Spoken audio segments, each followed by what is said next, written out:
అందరికి నమస్కారం. ఇవాళ నేను ఒక స్పెషల్ గెస్ట్ ని ఇన్వైట్ చేస్తున్నాను. ఆయన పేరు డాక్టర్ రమేష్ కొనగాల గారు. He is living in America for the past 30 years. He is a great philanthropist. He is involve with many study groups. ఇంకా ఎన్విరాన్మెంటల్ ప్రొటెక్షన్ పైన కూడా చాలా యాక్టివిటీస్ చేశారు. ఎన్నో స్టడీ గ్రూప్స్ చేసిండ్రు కాబట్టి దాంట్లో part of it like he is involve with GHMC as well. ఇంకా మన తెలంగాణ బిడ్డ, మన తెలుగు బిడ్డ కనుక ఎన్ని సంవత్సరాల నుంచి అమెరికాలో ఉన్నా కూడా ఆయనకు మన మన మన దేశం అంటే ఎట్లయినా కూడా ప్రేమ ఉంటుంది కాబట్టి అదే డ్యూ కోర్స్ లో నేను ఆయన ఈ స్టడీ గ్రూప్ చేసిన దానిపైన జేఎంఐ తరఫున చేసిండ్రు, జస్టిస్ మూవ్మెంట్ ఆఫ్ ఇండియా అని. సో దాని తరఫుననే నేను ఇవాళ ఆయన ఇన్వైట్ చేస్తున్నాను. రమేష్ కొనగాల గారు, మీకు నమస్కారం sir. So shall we start if you don't mind? Yeah, thank you very much, Dr. Mahesh Banda Garu, for having me in your studio. I love to discuss with you on GHMC today. Thank you. Thank you sir. So Ramesh గారు, అయితే ఇవాళ మనము జిహెచ్ఎంసీలో ఎన్నో problems ఉన్నాయి. ఒకటి రెండు అని కాదు, అసలు మన హైడ్రాది ఒకది వీళ్ళు కూలగొడుతుందని ఒకళ్ళ బాధలు ఉంటే, ఇంకోళ్ళేమో ఎన్విరాన్మెంటల్ ప్రాబ్లం అని ఉంటే, ఒకళ్ళు రోడ్ ఎక్స్పెన్షన్ అంటా ఉంటే, ఒకళ్ళు లేక్ కబ్జా అంటా ఉంటే, ఇంకా ఒకళ్ళేమో వాటర్ క్లాగింగ్ అవుతా ఉంది అంటే, ఇట్లా చాలా రకాల ప్రాబ్లమ్స్ ఉంటా ఉన్నాయి. ఇంకా రోడ్లు అయితే ఇక పాట్ హోల్స్ ప్యారడైజ్ అని చెప్పొచ్చు. అది మన హైదరాబాద్ ని పాట్ హోల్ ప్యారడైజ్ అని కూడా పిలుస్తామేమో మనం అట్లా. ఇంతకంటే ముందు ముత్యాల గురించి మాట్లాడుతుండే, ఇప్పుడు మన పాట్ హౌస్ గురించి మాట్లాడాల్సి వస్తుంది. సిటీ అంతా ఎక్స్పాండ్ అవుతుంది, దాంతోపాటు ప్రాబ్లమ్స్ కూడా అదే లెవెల్లో ఎక్స్పాండ్ అవుతా ఉన్నాయి. మరి ఇంత సిచ్యువేషన్స్ ని మనము తట్టుకోవాలంటే నాకు కొన్ని క్వశ్చన్స్ ఉన్నాయి రమేష్ గారు. అయితే ఈ డ్యూ కోర్స్ లో అసలు మన జిహెచ్ఎంసి ఏంటి, దాని ఫంక్షన్స్ ఏంటి, దాని రెస్పాన్సిబిలిటీస్ ఏముంటాయి, అసలు యాక్ట్ ఏం చెప్తుంది, జిహెచ్ఎంసి యాక్ట్ ఏం చెప్తుంది, ఏమన్నా చెప్పగలరా మీరు దానిపైన? Yeah, definitely. జిహెచ్ఎంసి యాక్ట్ 1955 ప్రకారము మన జిహెచ్ఎంసికి ఒక చట్టబద్ధంగా 8 బేసిక్ ఫంక్షన్స్ ఉన్నాయి. అవి ఏంటంటే building and maintenance of roads, streets and flyovers, cycling paths, walking spots, public transport, garbage disposal and street cleanliness, public municipal schools, street lighting, maintenance of parks and open spaces, urban development and city planning of new areas, health and sanitation. ఇట్లా ఒక 8 basic ఫంక్షన్స్ను చట్ట ప్రకారం జిహెచ్ఎంసికి బాధ్యత ఉన్నది అని మనం చెప్పుకోవచ్చు. ఇప్పుడు అంటే మనకు చిన్నప్పటి నుంచి మాట్లాడుతూ ఉంటాం, మన మున్సిపాలిటీ అంటే చెత్త కుప్ప అనే కాన్సెప్టే ఉంటది. అయితే ఇప్పుడు మీరు ఇందులో ప్రైమరీ అంటే మున్సిపల్ స్కూల్స్ అని కూడా చెప్పారు. స్కూల్స్ పైన కూడా దీని బాధ్యత ఉంటుందా? జిహెచ్ఎంసి పరిధిలో ఉన్న స్కూల్స్ పైన దీని బాధ్యత కూడా ఉంటుందా? ఉంటే ఉట్టి ప్రైమరీ స్కూల్స్నా, లేకుంటే ఇంటర్మీడియట్, డిగ్రీ, యూనివర్సిటీస్ వీటిపైన కూడా ఏమన్నా ఉంటుందా వాళ్ళకి? చట్ట ప్రకారం అయితే వీటికి పబ్లిక్ మున్సిపల్ స్కూల్స్ కూడా చేర్చారు ఒక ఫంక్షన్ అండ్ రెస్పాన్సిబిలిటీగా. కానీ మనం జిహెచ్ఎంసిని చూసుకున్నట్టయితే వీళ్ళు ఏ స్కూల్స్ కూడా మెయింటైన్ చేస్తలేరు. అంటే మామూలుగా ఉద్దేశం ఏంటంటే ఎలిమెంటరీ స్కూల్స్, ప్రైమరీ స్కూల్స్ వరకు వీళ్ళు మెయింటైన్ చేయాల్సి ఉంటుంది. కానీ ఇది స్టేట్, మన తెలంగాణ స్టేట్ దీనికి ఈ ఫంక్షన్ ఇవ్వకుండా తనే ఎక్కువగా ఎడ్యుకేషన్ మీద ఫోకస్ చేస్తున్నట్టుగా కనబడుతుంది. అందుకని మన జిహెచ్ఎంసి పరిధిలో మాత్రం ప్రస్తుతానికి ఏ విధమైనటువంటి స్కూల్స్ వీళ్ళు మెయింటైన్ చేస్తలేరు అనేది వాళ్ళ యొక్క రిపోర్ట్స్ బట్టి మనకు అర్థమవుతుంది. అయితే ఇప్పుడు దీనిపైన వీళ్ళు మెయింటైన్ చేయకపోతే మరి జిహెచ్ఎంసికి మనము ఈ స్కూల్స్ మెయింటైన్ అయితే లేవు, మరి మీరు ఏం యాక్టివిటీస్, ఏం యాక్షన్స్ తీసుకుంటున్నారు దీనిపైన అని చెప్పి కంప్లైంట్ చేయవచ్చా? ఎందుకు స్కూల్స్ పైన ఇంత ఫోకస్ చేస్తా ఉన్నాను అంటే, ఇవాళ రేపు ఒక సగటు ఫ్యామిలీలో అసలు పిల్లల ఎడ్యుకేషన్ అనేది చాలా తలకు మించిన భారం లాగా తయారైంది చాలా మందికి కూడా. సో ఈ డ్యూ కోర్స్ లో అసలు మన గవర్నమెంట్ స్కూల్స్ ని, గవర్నమెంట్ సెటప్ ని మరి ఇంప్రూవ్ చేయాలంటే కొంత ఏదో ఒక మనం అందరం కూడా మన వంతు ప్రయత్నం అనేది చేస్తే బాగుంటది కదా. మరి దీనిపైన మనం జిహెచ్ఎంసికి కంప్లైంట్ ఇవ్వచ్చా సార్? జిహెచ్ఎంసికి ఈ పబ్లిక్ స్కూల్స్ కంటే కూడా తనకు మనది ఆల్రెడీ మన హైదరాబాద్ సిటీని ఒక గ్లోబల్ సిటీగా మనము మన గవర్నమెంట్స్ కానీ మన ప్రజలు కానీ అనుకుంటున్నాం. దీనికి ముఖ్యమైన విధులు చాలా ఉన్నాయి. ఇప్పుడు రోడ్స్ మెయింటెనెన్స్ అంటే కానీ, శానిటేషన్ అంటే కానీ, గార్బేజ్ డిస్పోజల్ అంటే కానీ, స్ట్రీట్ లైటింగ్ అంటే కానీ, ఇటువంటి చాలా బేసిక్ ఫంక్షన్స్ ఉన్నాయి. నా ఉద్దేశంలో అయితే మున్సిపల్ స్కూల్స్, పబ్లిక్ స్కూల్స్ కంటే వీటిని తనకు ఉన్నటువంటి చట్టబద్ధ ప్రకారం ఏదైతే తనకు రెస్పాన్సిబిలిటీస్ ఇచ్చిందో వాటి మీదే ఎక్కువ ఫోకస్ చేస్తే మన హైదరాబాద్ సిటీని రియల్గా ఒక గ్లోబల్ సిటీగా తీర్చిదిద్దానే వచ్చనేది నా అభిప్రాయం అండి. అయితే కొన్ని క్వశ్చన్స్ దీనిపైనే ఇంకా కొంచెం ఉన్నాయి నాకు ఇప్పుడు మీ బేసిక్ ఫంక్షనాలిటీస్ పైననే. ఇప్పుడు మనము రోడ్స్ మెయింటెనెన్స్ అని ఉంటున్నాయి. మరి ఇప్పుడు రోడ్స్ మెయింటెనెన్స్ ఇంత ప్రాపర్ గా మెయింటైన్ అవుతలేవు కదా. మరి ఇప్పుడు రోడ్స్ మెయింటెనెన్స్ ప్రతి సంవత్సరం వాళ్ళు వేస్తున్నాం అంటూ ఉంటారు, మళ్ళీ తీస్తున్నాం అంటూ ఉంటారు, ఏదో ఒకటి చేస్తున్నాం అంటూ ఉంటారు. ఇట్లాంటివి జరుగుతూనే ఉన్నాయి. మరి ఇంకా కూడా పార్ట్ హోల్స్ చాలా ఎక్కువ ఉంటున్నాయి కదా. ఈ గుంతలు, ఈ మ్యాన్ హోల్స్, దాంట్లో పడి దెబ్బలు తగిలించుకోవడం, కొంచెం చనిపోవడాలు కూడా జరుగుతూ ఉన్నాయి. ఇంత భయంకరమైన పరిస్థితి ఉంది. ఇక వాటర్ క్లాగింగ్ గురించి చెప్పనే వద్దు. సో ఇట్లాంటి సందర్భాల్లో మరి మెయింటైన్ కానప్పుడు మనం దీనికి ఏం చేస్తాం? జిహెచ్ఎంసీని మనము ఎట్లా రెస్పాన్సిబిలిటీలకు తీసుకురావచ్చు? చాలా మంచి క్వశ్చన్ వేశారు డాక్టర్ మహేష్ బండా గారు. మనము రోడ్స్ ఈ 2024-2025 జిహెచ్ఎంసి యొక్క బడ్జెట్ను మనం కొంచెం లోతుగా గమనించినట్లయితే ఈ 2024-25లో 1640 crores దీనికి కేటాయించారు. మనం గత 5 సంవత్సరాల వీళ్ళ బడ్జెట్ను కూడా గమనించినట్లయితే యావరేజ్గా 1800 నుంచి 2000 కోట్ల రూపాయలు ప్రతి సంవత్సరం వీళ్ళు రోడ్లు మెయింటెనెన్స్ మరి రోడ్ ఎక్స్పాన్షన్స్ మీద ఖర్చు చేస్తున్నట్టుగా మనకు కనబడుతుంది. మీరు అన్నట్టుగా ఇప్పుడు మన హైదరాబాదులో ఉన్నటువంటి ఎవరికైనా మన ప్రజలకు ఇదొక పెద్ద ప్రశ్నగానే ఉంది. ఈ రోడ్స్ అధ్వానమైన పరిస్థితి అని, ఈ పార్ట్ హోల్స్ అని, ఇది మనకు అందరికీ తెలిసిన విషయమే. రీసెంట్గా మన హానరబుల్ హైకోర్టు కూడా ఈ విషయం మీద, ఈ రోడ్ మెయింటెనెన్స్, ఈ పార్ట్ హోల్స్ వీటి మీద చాలా సీరియస్గా తన అభిప్రాయాన్ని వ్యక్తపరిచింది.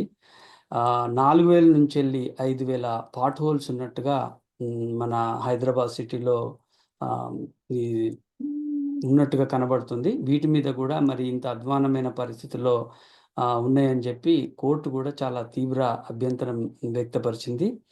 ఇంకొకటి ఏంటంటే రీసెంట్గా ఒక న్యూస్ క్లిప్పింగ్లో దక్కన్ క్రానికల్లో ఏం చెప్పారంటే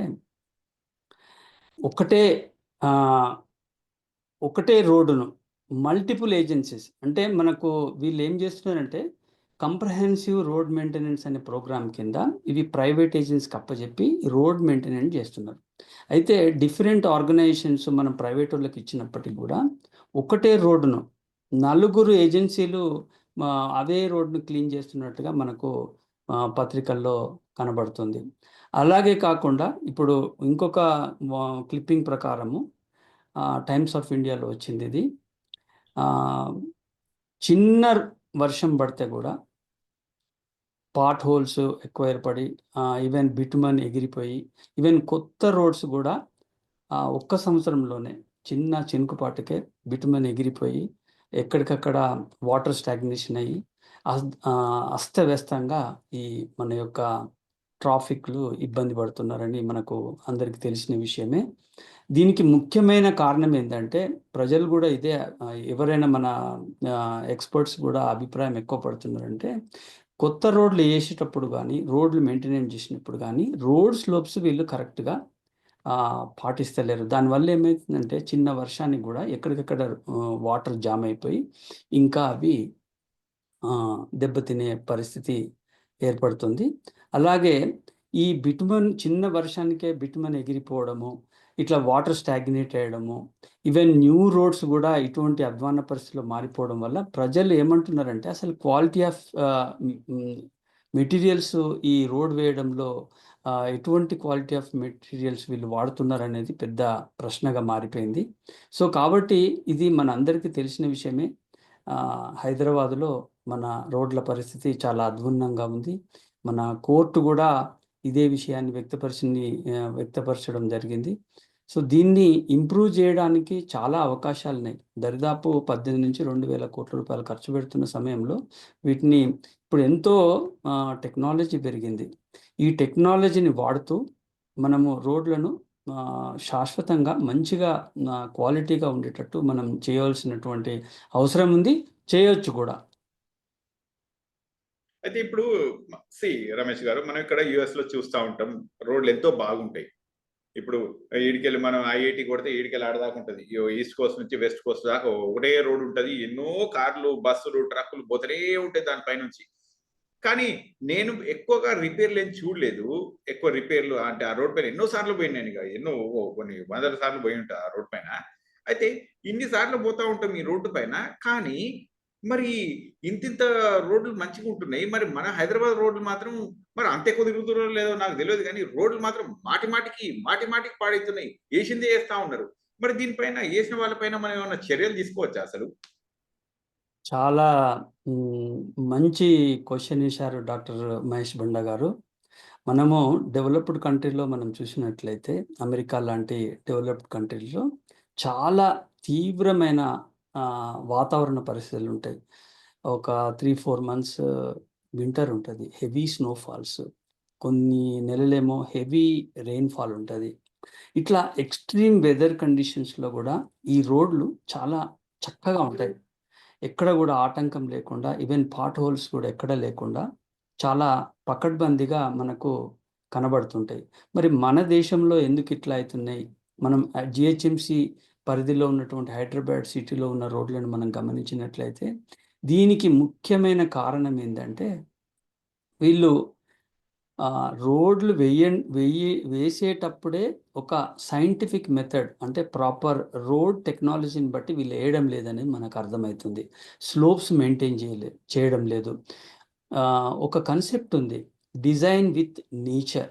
అంటే నేచర్ను బట్టి, స్లోపులను బట్టి మనము రోడ్స్ను కూడా డిజైన్ చేయాల్సి ఉంటుంది.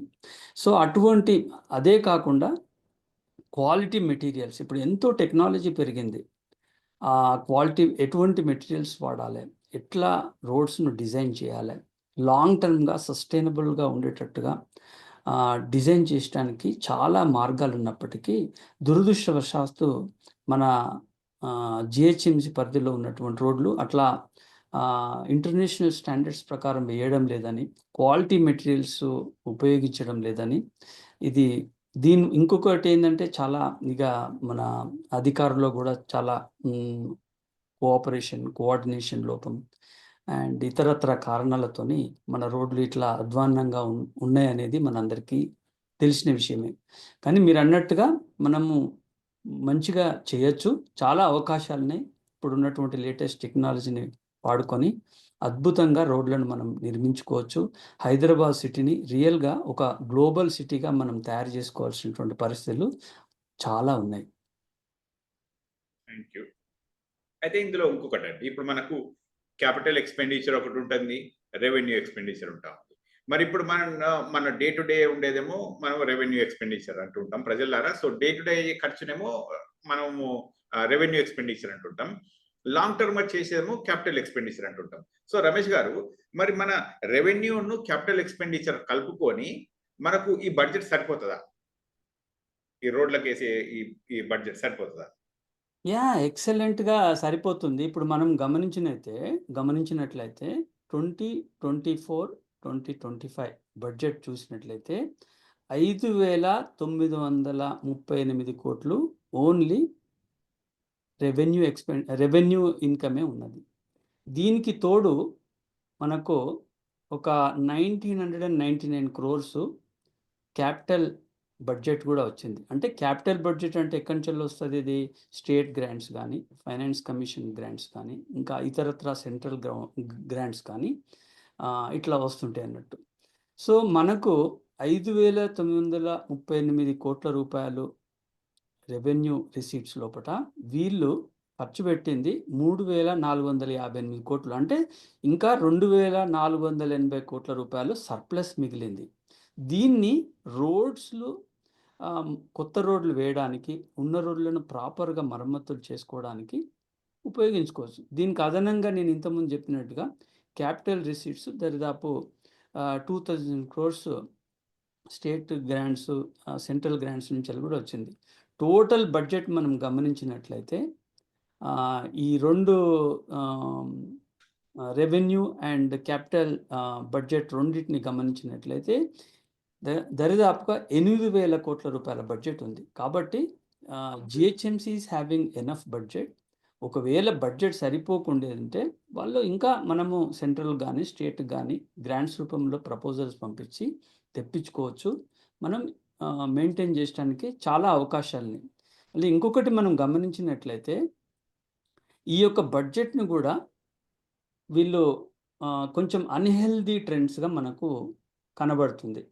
2024, 2025 బడ్జెట్‌ని గమనించినట్లయితే 21% of the budget they are spending on debt servicing అని మనకు వాళ్ళ బడ్జెట్‌లో చూపిస్తున్నారు.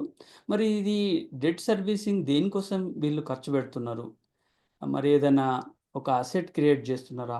ఏ విధమైన అసెట్లు క్రియేట్ చేస్తున్నారు అనేది మనకు బడ్జెట్‌లో ఎక్కడ రిపోర్ట్‌లో గమనించలేదు. మనం ఇంకొకటి కూడా గమనించొచ్చు. Establishment administrative expenses and miscellaneous expenses అని చెప్పి ఒక 19% మనకు కనబడుతుంది. ల్యాండ్ అక్విజిషన్ అండ్ 9% కనబడుతుంది. బేసిక్ ఫంక్షన్స్ అండ్ రెస్పాన్సిబిలిటీస్ మీద 50% వరకే వీళ్ళు ఖర్చు పెడుతున్నారు. సో మిస్‌లేనియస్ ఎక్స్‌పెండిచర్ ఇవన్నీ ఏందో మరి మనకు బడ్జెట్ రిపోర్ట్‌లో వీళ్ళు పూర్తి డీటెయిల్స్ ఇవ్వడం లేదు. What I mean to say is that there is enough budget. We can beautifully maintain our roads, garbage disposal కానీ ఇటువంటి దాని యొక్క జిహెచ్ఎంసీకి ఉన్నటువంటి బేసిక్ ఫంక్షన్స్‌ను మనం చక్కగా నిర్వర్తించుకోవడానికి సఫిషియెంట్ బడ్జెట్ ఉందనేది నేను అనుకుంటున్నాను.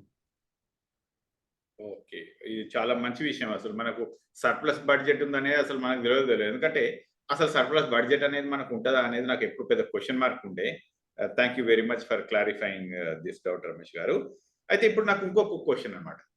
మనకిప్పుడు రోడ్లు అనుకున్నాం. ఇక మనకు తెలుసు కదా! మనం జీహెచ్ఎంసీ అనంగానే అసలు మున్సిపాలిటీ అనేది గుర్తొస్తది. మున్సిపాలిటీ అనంగానే చెత్త అన్నమాట. మరి చెత్త మనకు కొన్ని టన్నుల కొద్దీ చెత్త ఉంటది కదా! హైదరాబాద్‌లో రోజు. ఇంత చెత్త అది ఎంతుంటదో నాకు తెలవదు. దానికి అసలు ఎంతుంది? అసలు అది రోజు డిస్పోజ్ అయితుందా? డిస్పోజ్ అయింది ప్రాపర్‌గా దాని దాని డబ్బులు దానికి సరిపోతేనా? దాని బడ్జెట్ దానికి సరిపోతుందా అనేది ఎందుకంటే ఇప్పుడు చాలా సార్లు చూస్తా ఉంటాం. మా వైపు రాక ఓ నెల రోజులయింది. చెత్త ఎత్తుకుపోయేటోళ్ళు ఎవరు రాలేదు. మున్సిపాలిటీ వాళ్ళు రాలేదు. మా దగ్గర చెత్త కూరుకుపోయిందని చెప్పి ఇట్లా రకరకాలుగా అంటా ఉంటాయి. ప్లస్ నాలాలు క్లాగ్ అయిపోయినాయని చెప్పి ఇట్లా రకరకాలుగా ఉంటా ఉంటాయి గదా! ఒకసారి ఈ గార్బేజ్ డిస్పోజల్ గురించి మనకు చెప్పగలరా మీరు? యాహ్! తప్పకుండా అండి. మనము this is also one of the important function of the GHMC or any other municipality. మనం 2024, 25 బడ్జెట్‌ను మున్సిపాలిటీ యొక్క బడ్జెట్‌ను గమనించినట్లయితే రెవెన్యూ అండ్ క్యాపిటల్ ఎక్స్‌పెండిచర్ కింద 880 కోట్లు only garbage disposal and street క్లీన్లీనెస్‌కు వీళ్ళు కేటాయించారు. మనము రీసెంట్‌గా కొంత అకాడమిక్ రీసెర్చ్ కూడా జరిగింది. దీన్ని బట్టి మనకేమర్థమవుతుందంటే రోజుకు 7,000 టన్నుల గార్బేజ్ మన హైదరాబాద్ సిటీలో ప్రొడ్యూస్ అవుతుంది. ఇంకొక రిపోర్ట్ ప్రకారం ఏం గమనించడం జరిగిందంటే major source of waste in the city is coming from hospitals, markets and hotels. వీటిలో నుంచి వచ్చేటువంటి వేస్ట్ చాలా టాక్సిక్ అండ్ హజార్డస్. కానీ వీటిని ఓపెన్‌గా ఉన్నటువంటి డస్ట్‌బిన్‌లలో అక్కడ ఇక్కడ పడేస్తున్నారు. ఇది మంచి పరిణామం కాదు. వీటిని ప్రాపర్‌గా డీల్ చేస్తలేరనేది మనకు రిపోర్ట్ స్టడీస్‌లో మనకు చాలా కనబడుతుంది. ఇంకొకటేందంటే మనము తెలుసుకున్నటువంటి స్టడీ రిపోర్ట్స్ ప్రకారము 7,000 టన్నుల గార్బేజ్ పర్ డే ప్రొడ్యూస్ అయితుంటే వీళ్ళకు కెపాసిటీ ఎంతుందంటే 1,700 టన్నులు మాత్రమే డిస్పోజల్ చేసే కెపాసిటీ ఉందనేది మనకు అర్థమవుతుంది. సో దీన్ని బట్టి there is huge gap between production 7,000 టన్స్‌కును ఈ వీళ్ళు యొక్క డిస్పోజ్ చేసే కెపాసిటీకి చాలా గ్యాప్ ఉంది. దీన్ని మరి జిహెచ్ఎంసీ వాళ్ళు మనకు సమాధానం చెప్పవలసినటువంటి అవసరం కూడా ఉంది. ఇంకొకటి ఏంటంటే గమనించింది 20% ఆఫ్ ద ఫ్లీట్ ఏదైతే గార్బేజ్ డిస్పోజల్ కోసం వాడతారో అది ఔట్ ఆఫ్ ఆర్డర్‌లో ఉందని కూడా మనకు కనబడుతుంది. ఇంకొకటి ఏంటంటే 52% ఆఫ్ ద ట్రక్స్ ఈ ఫ్లీట్ ఏదైతుందో ఓల్డర్ దాన్ 25 ఇయర్స్. యాక్చువల్‌గా కాంట్రాక్చువల్ నిబంధనల ప్రకారము 15 సంవత్సరాల కంటే ఎక్కువ ఉంటే ఆ ఫ్లీట్‌ని ఉపయోగించకూడదు. ఎందుకంటే ఈ లిట్టర్‌ని తీసుకుపోయేటప్పుడు ల్యాండ్ ఫిల్స్‌కు అవి కరెక్ట్‌గా లేవనుకో వెహికల్స్, అంతా ఊరంతా రోడ్డు ఇక్కడి నుంచి అక్కడ దాకా వాడు చెత్తను స్ప్రెడ్ చేసుకుంటూ పోతుంటాడు. ఇది కూడా ఒక విధమైనటువంటి ఛాలెంజ్‌గా ఇప్పుడు జీహెచ్ఎంసీకి పరిగణించబడ్డది. అంటే ఉన్న చెత్తని తీసుకుపోవడం కాకుండా చెత్తని తీసుకుపోయే సమయంలో కూడా వీళ్ళు అక్కడెక్కడ పడిపోవడం వల్ల ఇంకా ఇదొక అనదర్ ప్రాబ్లంగా మనకు కనబడుతుంది. ఇక ప్లాస్టిక్ వేస్ట్ గురించి అయితే మనకు చెప్పనవసరమే లేదు. ఎక్కడ పడితే అక్కడ ప్లాస్టిక్ కూడా మనకు కనబడుతుంది. సో దీన్ని బట్టి మనకి ఏమర్థమవుతుందంటే ఈ గార్బేజ్ డిస్పోజల్ అండ్ క్లీన్లీనెస్ మీద సరైనటువంటి శ్రద్ధ కనబడతలేదని మనకు దీన్ని బట్టి అర్థమవుతుంది. There is a huge difference between garbage production and also the garbage disposal. దీని మీద ఒక కంప్రహెన్సివ్గా ప్లాన్ చేసి ఈ మనము ప్రాపర్గా దీన్ని మెయింటైన్ చేసుకోవాల్సినటువంటి అవసరం ఉన్నది. మనం చేయొచ్చు కూడా. అబ్బో రమేష్ గారు, మీరు చాలా పెద్ద గ్యాప్ చెప్పినారు. 1700 ఎక్కడ, 7000 ఎక్కడ, యా అంత పెద్ద గ్యాపా? So almost like it's less than, I mean like 25%, like అంటే ఒక 20% కూడా అవుతుంది. ఇది జస్ట్ 20-25%. ఇంత పెద్ద గ్యాప్ అంటే 80% గ్యాప్ ని మనం ఫిల్ చేయడం అనేది మన బడ్జెట్ తోటి మరి సర్ప్లస్ ఎందుకు చూపిస్తున్నారు రమేష్ గారు వీళ్ళు? They shouldn't show it as a surplus budget, right? They could have like diverted that money towards this garbage, right? ఇది ఎందుకంటే ఇప్పుడు లాస్ట్ టైం మీరు కనుక చూస్తుంటే I think last year July August ఆ టైంలో ఈ డెంగ్యూ గింగు ఇంకా మిగతా విపరీత జ్వరాలు వచ్చేసినాయి, వైరల్ ఫీవర్స్ బాగా వచ్చేసినాయి. ఎంతో మంది సిక్ అయినారు. అసలు గాలి ఆడడం లేదు, అసలు దోమలు కొరుకుడు, దాంతో డెంగ్యూ విపరీతంగా వచ్చేసి చాలా మంది హాస్పిటలైజ్ అయ్యారు. అంటే క్లీన్లీనెస్ లేదు అక్కడ. మరి అసలు అంత ఘోరంగా క్లీన్లీనెస్ లేకుంటే ఇప్పుడు మనకు ఈ చెత్త ఎత్తడానికి మహా అయితే లెట్స్ సే ఒక maybe 5% of the funds use అయితే హెల్త్ బడ్జెట్ మాత్రం మరి 1000 రూపాయలకు పోతుంది కదా. సో అట్లాంటప్పుడు మనం దీన్ని క్లీన్లీనెస్ కనుక లేకుంటే ఎంత హెల్త్ బడ్జెట్ పెట్టినా కూడా వేస్ట్ అయిపోతుంది. మరి అట్లాంటప్పుడు అసలు వీళ్ళు ఎందుకు పని చేయట్లేదు? మరి దీనికోసం ఇంకా కొంచెం మనం ఏం చేయవచ్చు? బడ్జెట్ ఎట్లా స్పెండ్ చేయవచ్చు హెల్త్ అంటే శానిటేషన్ పైన? ఇప్పుడు వీళ్ళ బడ్జెట్ రిపోర్ట్‌ని బట్టి చూస్తే మాత్రం మనకు సర్ప్లస్ బడ్జెట్ చూపిస్తున్నారు. రెవెన్యూ రిసీట్స్ అండ్ రెవెన్యూ ఎక్స్‌పెండిచర్‌లో 2480 కోట్లు దరిదాపుగా సర్ప్లస్ చూపిస్తున్నారు. అంటే ఈ గార్బేజ్ డిస్పోజల్‌కు ఏదైతే కేటాయించిందో వాళ్ళ ప్రకారం అయితే కరెక్టే ఉందని వాళ్ళు అనుకుంటున్నారు. కానీ ఇదేందంటే ఇంప్లిమెంటేషన్ ప్రాబ్లమ్. ఉన్న ఫ్లీట్‌ను సరిగా వాడుకోకపోవడం, ఓల్డ్ అయిపోయినటువంటి ఫ్లీట్‌ను ఈ ప్రైవేట్ వ్యక్తులతోని వాళ్ళనే కంటిన్యూ చేయడము. ప్లస్ ప్రాపర్‌గా coordination and cooperation between the different officials between different Jones అది లేకపోవడం. ఇవన్నీ కొన్ని ప్రాబ్లమ్స్‌గా మనకు కనబడుతున్నాయి. అందుకే కొన్ని main areas Jubilee hills, Banjara hills లాంటి ప్రాంతాలను క్లీన్ చేస్తారు. వేరే middle class, lower middle class ఉన్నటువంటి ప్రాంతాలనేమో ఎక్కడ చెత్త అక్కడ పేరుకుపోవడం అనేది మనకు ఈజీగా గమనిస్తున్నాం మనం ఎప్పుడైనా కానీ. సో ఈ పరిస్థితిని మనము అధిగమించటానికి చాలా అవకాశాలున్నాయి. ఏమైనా కొద్ది గొప్ప బడ్జెట్ కావాలంటే కూడా పెంచుకోవడానికి వాళ్ళ దగ్గర సఫిషియెంట్ సర్ప్లస్ బడ్జెట్ కూడా ఉంది. మరి ఈ విషయాన్ని మనము ఒకసారి అధికారులతో మాట్లాడి మనం వీటిలో ఛాలెంజెస్ ఏమున్నాయి, మరి ఎట్లా అధిగమించవచ్చు అనేది వీటి మీద కొంత స్టడీ చేసి మనం ఈ విషయాన్ని ఈ యొక్క గార్బేజ్ డిస్పోజల్, స్ట్రీట్స్ క్లీన్లీనెస్ మనం హైదరాబాద్ను ఒక గ్లోబల్ సిటీగా మనం ప్రాజెక్ట్ చేస్తున్నప్పుడు ఇది చాలా important function and responsibility of the GHMC. మనం ఇది చేసుకోవచ్చు కంపల్సరీగా. అయితే ఇప్పుడు రమేష్ గారు ఒక question. Justice movement of India JMI, okay, ఇప్పుడు ఉన్న వాళ్ళకు ఏమో జూబ్లీ హిల్స్, బంజారా హిల్స్, లేకుండా షేర్లింగంపల్లి ఈ బ్యాచ్ కు కొంచెం హైటెక్ సిటీ, వీళ్ళందరూ ఏమో డబ్బులు వాళ్ళు, మరి పేదవాళ్ళు కూడా ఉంటారు కదా మాట్లాడే వాళ్ళు. సో అట్లాంటప్పుడు మరి న్యాయం జరుగుతలేదు కదా మాకు న్యాయం జరిగినప్పుడు మరి జస్టిస్ మూవ్మెంట్ ఆఫ్ ఇండియా తరఫున మీరేమన్నా చేసే ఆలోచనలు ఉన్నాయా? మాట్లాంటి పేదవాళ్ళకు కూడా మీరు ఏమైనా చేయగలరా ఇట్లాంటి సిచ్యువేషన్స్ లో? ఎందుకంటే ఆ మురికివాడలు అట్నే ఉండిపోతా ఉన్నాయి, జ్వరాలు వస్తూనే ఉన్నాయి, ఆ అన్హైజీనిసిటీ అట్లా మెయింటైన్ అయితేనే ఉన్నది అట్లా. మరి దీనికోసం మీరు జేఎంఐ తరఫున, జస్టిస్ మూవ్మెంట్ ఆఫ్ ఇండియా తరఫున ఏమన్నా పోరాటం చేస్తారా? డెఫినెట్గా అండి. ఇది కూడా ఒక విధమైనటువంటి అన్యాయంగానే మనం పరిగణిస్తున్నాం. అన్యాయము, డిస్క్రిమినేషను, ఎక్స్‌ప్లాయిటేషను వీటన్నిటి నుంచి ఈ సమాజాన్ని సమాజం నుంచి తగ్గియాలని, పూర్తిగా ఇది సమసిపోవాలనే ఉద్దేశంతోనే justice movement of India start చేయడం జరిగింది. మా ఆర్గనైజేషన్ లోపట చాలామంది ప్యాషనేట్ ఆర్గనైజర్స్ ఉన్నారు. వాళ్ళు ఫీల్డ్‌లో ఇప్పుడు పని చేస్తున్నారు. రీసెంట్‌గా కూడా మేము హైదరాబాద్ ఫ్రీ ఫ్లడ్ అనే దాని అంశం మీద కూడా చాలా రీసెర్చ్ చేయడం జరిగింది. దాని మీద కూడా రిపోర్ట్ చేశాము. ప్లస్ మన అధికారులకు కూడా మనం సంప్రదించడం జరిగింది.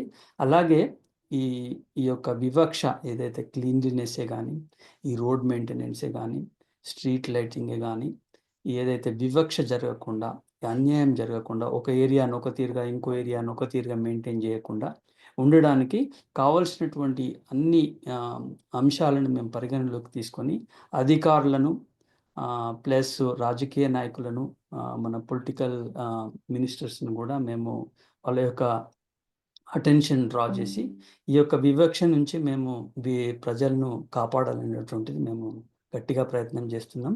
వి are on the ground right now. That is nice of you. మీకు జేఎంఐ తరఫున thank you very much for that. అయితే ఇప్పుడు నాకు ఒక క్వశ్చన్, మరి ఇప్పుడు మనకు అగైన్ ఐఎమ్ సీయింగ్ లైక్ మనం ఇటు వెస్టర్న్ వరల్డ్ లో చూస్తూ ఉంటే like cleanliness is almost real good, right? మరి అట్లాంటప్పుడు ఇప్పుడు మనకు ఇంటర్నేషనల్ స్టాండర్డ్స్ ఏం చెప్తున్నాయి సస్టైనబుల్ సిటీస్ గురించి? అంటే అవేం చెప్తున్నాయి? లైక్ మన ఇండియాలో జరుగుతుంది ఏంటి ఇంటర్నేషనల్ స్టాండర్డ్స్ పైన, అంటే ఇప్పుడు ఈ క్లీన్లీనెస్ పైన? చాలా మంచి క్వశ్చన్ వేశారండి.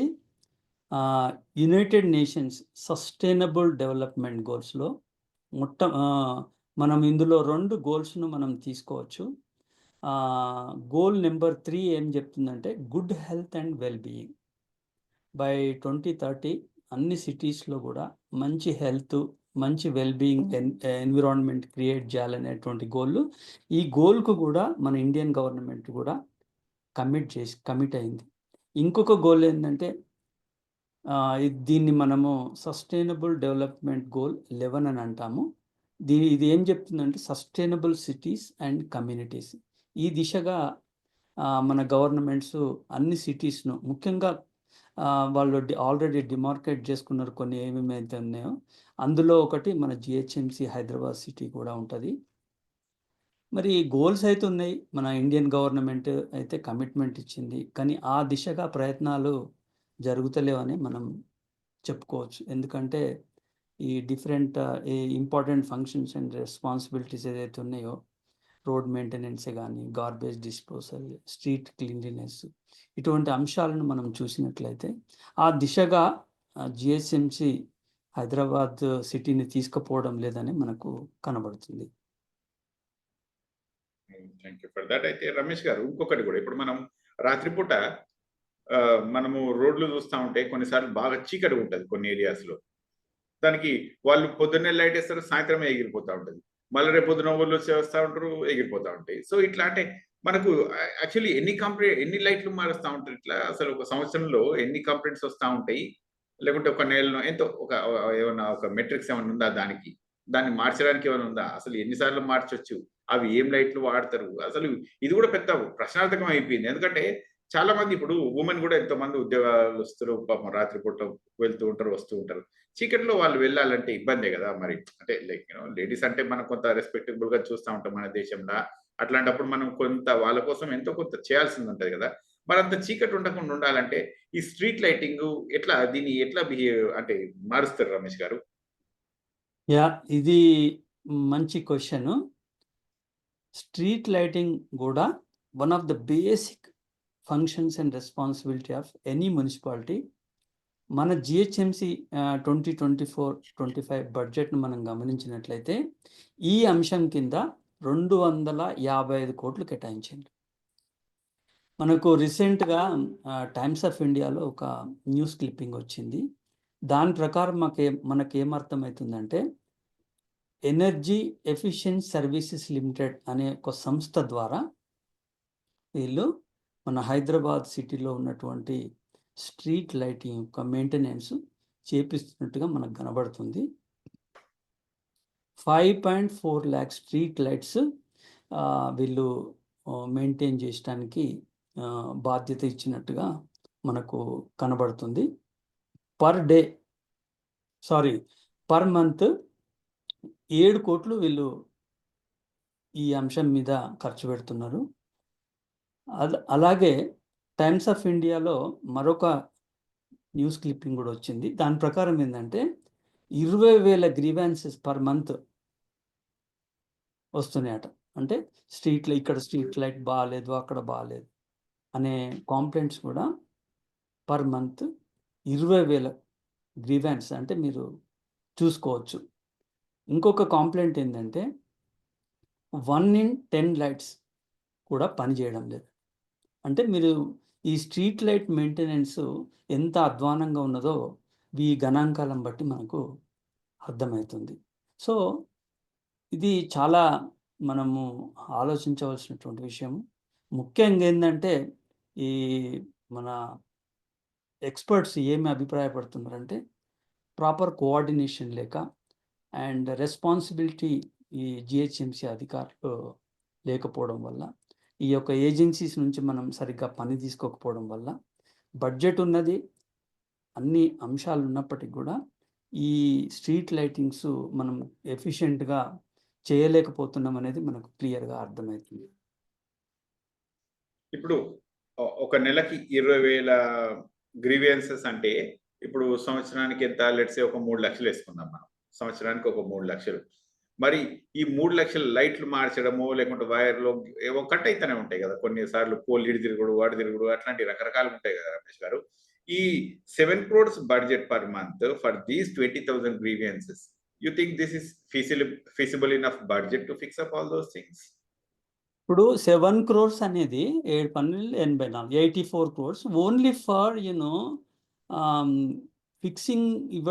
ఫిక్సింగ్ చేయడానికి, అంటే replacement of the failed bulb చేయడానికి ఇస్తున్నట్టుగా మనకు కనబడుతుంది. కానీ ఓవరాల్గా 255 crores స్ట్రీట్ లైటింగ్ కిందనే బడ్జెట్ కేటాయించడం జరిగింది.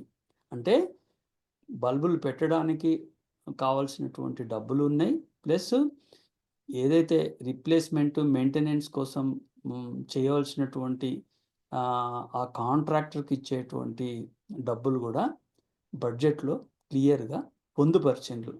ఇక్కడ నిపుణుల యొక్క అభిప్రాయం ఏంటంటే హైదరాబాద్లో దీని మీద కూడా కొంత రీసెర్చ్ చేసిండ్రు కొన్ని ఆర్గనైజేషన్స్. వాళ్ళ ప్రకారం మనం తెలుసుకున్నది ఏంటంటే అది ఇంతకుముందు అన్నట్టుగా ప్రాపర్ కోఆర్డినేషన్ లేక అధికారుల లోపల ప్రాపర్ బాధ్యత లేకుండడం వల్ల ఈ అంశాన్ని పకడ్బందీగా మెయింటైన్ చేయలేకపోతున్నారు అనేది మనకు అర్థమవుతుంది. But there is enough budget. Okay, well all right, if it is enough budget that is again nice to hear. అయితే ఇప్పుడు ఇంకొక క్వశ్చన్ రమేష్ గారు, ఇప్పుడు మీరు హైడ్రా చూసే ఉంటారు, ఇంకా మూసీ రివర్ ఫ్రంట్ చూసేనే ఉంటారు. ఇంకా దాని మీద ప్రభుత్వం ఏదో కొంచెం ఇవి చేద్దాం అవి చేద్దాం అన్నట్టే ఉంది. అయితే కొంత అవి ల్యాండ్స్ ఆక్యుపై అయినట్ట కొంత వాస్తవమే. ఇంకా రివర్ ఫ్రంట్ను కూడా డెవలప్ చేద్దాం అనుకున్నది వాస్తవమే. సో అంటే ఇవి బేసికల్లీ ఏంటంటే బ్యూటిఫికేషన్కి కొంత అనుకుంటే, కొన్నేమో పార్క్స్ లాగా అట్లాంటి కొన్ని ఇంకా వాటర్ బాడీస్ లాగా ఉంటాయి. సో ఇప్పుడు మనం ఢిల్లీలో చూస్తే మస్తు అవి ఉంటాయి కదా, ఏమంటారు, మన పార్కులు చాలా ఎక్కువ ఉంటాయి. మరి మనకు హైదరాబాద్లో అంత ఎక్కువ లేదు కదా. అసలు ఎన్ని పార్కులు ఉన్నాయి హైదరాబాద్లో? అసలు దాని మెయింటెనెన్స్ ఎట్లుంటుంది? అసలు జనాలు ఏమన్నా ఊరుకుడో సైక్లింగో ఏదో ఒకటి చేసుకుందాం అనుకుంటారు కదా పార్కులలో. అసలు అది ఫీజిబులా? ఇది కూడా ఒక important responsibility of the GHMC. రీసెంట్గా దీని మీద కూడా మన అకాడమిక్ స్టడీ జరిగింది. దాని ప్రకారం మనకు అర్థమవుతుంది ఏంటంటే almost 50% of the citizens did not have access to a park of reasonable size and quality within half of a kilometer of their homes. అంటే చూడండి ఎంత 50% of the people don't have the access. As per WHO standards, 9 square meters of green space per person ఉండాలి WHO standards ప్రకారం. కానీ యావరేజ్గా మన దేశంలో per capita green space మన నేషనల్ యావరేజ్ ఎంత అంటే 3 స్క్వేర్ మైల్స్. అదే మన దగ్గర ఎంత ఉన్నదంటే 0.5. అబ్బో 0.5 ఉంది, అంటే ఇంత తక్కువగా ఉన్నది. ఇంకొక స్ట్రైకింగ్ విషయం ఏంటంటే 1950 నుంచి మన జిహెచ్ఎంసి పరిధిలో కొత్త పార్కులు పెట్టడానికి ఏ ప్రతిపాదన లేదు, కొత్త పార్కులు పెట్టలేదు కూడా అనేది మనకు రిపోర్ట్స్ వల్ల కనబడుతుంది. ఇంకొకటి ఏంటంటే, ఇంకొక స్ట్రైకింగ్ పాయింట్ ఏంటంటే, ఇప్పుడు బంజారా హిల్స్, జూబ్లీ హిల్స్ లాంటి ప్రాంతాల్లో ఉన్నటువంటి పార్క్స్ మంచిగా మెయింటైన్ అవుతాయి. అదే middle class, lower middle class, slum areas, ఇటువంటి ఏరియాస్లో ఉన్నటువంటి పార్క్స్ని పట్టించుకోరు. సో ఈ యొక్క డిస్క్రిమినేషన్ ఇటువంటిది కూడా మనకు ప్రస్ఫుటంగా కనబడుతుంది అనేది మనకు రిపోర్ట్స్ క్లియర్గా తెలియజేస్తున్నాయి. మరి ఇది చాలా తక్కువ కదా Ramesh garu. Like where is 0.5 and where is 9 square kilometres.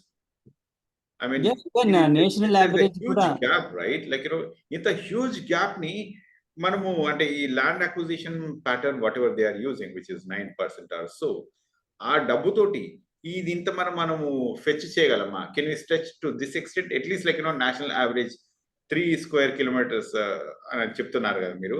కనీసం ఆ లెవెల్ కన్నా స్ట్రెచ్ కాగలమా? ఎందుకంటే మన బడ్జెట్ మన సర్ప్లస్ అని చెప్తా ఉన్నారు, చూస్తేనేమో ల్యాండ్ ఏమో లేదు, అక్కడ అన్ని కబ్జాలు అయిపోతా ఉన్నాయి. So how do you think we can retain all these things? అదే ఒక పొలిటికల్ విల్, ఒక ప్రొఫెషనలిజం, ఒక healthy society, healthy cities, sustainable cities, ఏదైతే ఇంటర్నేషనల్ స్టాండర్డ్స్ ఉన్నాయో, మనం ఏదైతే గ్లోబల్ సిటీ అని చెప్పుకుంటున్నామంటో, అటువంటి విధంగా మనం ప్రాజెక్ట్ చేసుకోవాలంటే మనము నేషనల్ స్టాండర్డ్స్, ఇంటర్నేషనల్ స్టాండర్డ్స్ పాటించాల్సిందే. కావాల్సినటువంటి బడ్జెట్ను కూడా మనం పొందుపరుచుకోవాలి.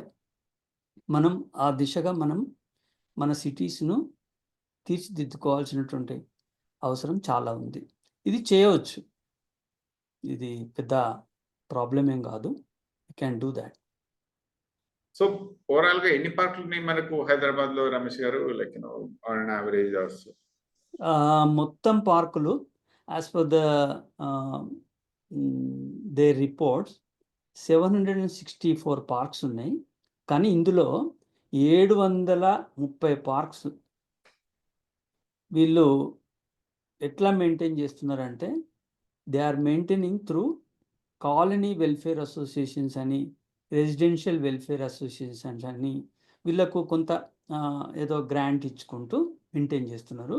అయితే వాళ్ళ కాంప్లైంట్ ఏంటంటే, ఈ అసోసియేషన్స్ యొక్క కాంప్లైంట్ ఏంటంటే, మాకు సరిగా గ్రాంట్స్ రావడం లేదు, మెయింటెనెన్స్ వాళ్ళు సరిగా డబ్బులు ఇవ్వడం లేదు, ఇచ్చిన అరకొర ఇస్తున్నారు, కాబట్టి మేము సరిగా మెయింటైన్ చేయలేకపోతున్నాం అనేది వాళ్ళ వాదన. సో మనకు అర్థమవుతుంది ఏంటంటే, రీసెంట్గా ఒక ఇండియన్ ఎక్స్ప్రెస్ ఆర్టికల్ కూడా వచ్చింది దీని మీద. మెజారిటీ పార్క్స్ ఇట్లా అసోసియేషన్స్ వాళ్ళకి ఇచ్చి వాళ్ళ ద్వారా వీళ్ళు చేపిస్తున్నారు, కానీ డైరెక్ట్గా వీళ్ళు మెయింటైన్ చేసేటి చాలా తక్కువ ఉన్నాయి. అందుకని ఓవరాల్గా జిహెచ్ఎంసి పరిధిలో ఉన్నటువంటి పార్క్స్ ప్రాపర్గా మెయింటైన్ చేస్తలేరు అనేటువంటిది ఒక కాంప్లైంట్ మాత్రం ప్రజల్లో చాలా బాగా ఉంది. దీన్ని ఇంప్రూవ్ చేయాల్సినటువంటి బాధ్యత జిహెచ్ఎంసి అధికారులపైన ఉందనేది మనం తెలుసుకోవచ్చు. సో ఇప్పుడు మీరు మన మెయింటెనెన్స్ ఆఫ్ పార్క్స్ అంటే ఎట్లా ఉండాలి అని చెప్తున్నారు కదా. మరి వీటికి ఇప్పుడు మనం ఏమన్నా కొత్త పద్ధతులు తీసుకురావడం కానీ, లేకుంటే పాతవి కానీ ఏమన్నా రిటైన్ చేయడానికి ఏమన్నా పద్ధతులు ఉన్నాయా దీనికి? యా, ఇప్పుడు మనం ఇంతకుముందు అనుకున్నట్టుగా 50% ఆఫ్ ద పాపులేషన్ యాక్సెస్ లేదు. వీటిని ఇంప్రూవ్ చేయాల్సినటువంటి బాధ్యత ఉన్నది. ఈ discrimination in maintenance of parks, elite versus poor and illegal constructions in the parks. అసలు చాలా వాటికైతే ఫెన్సింగే లేదు.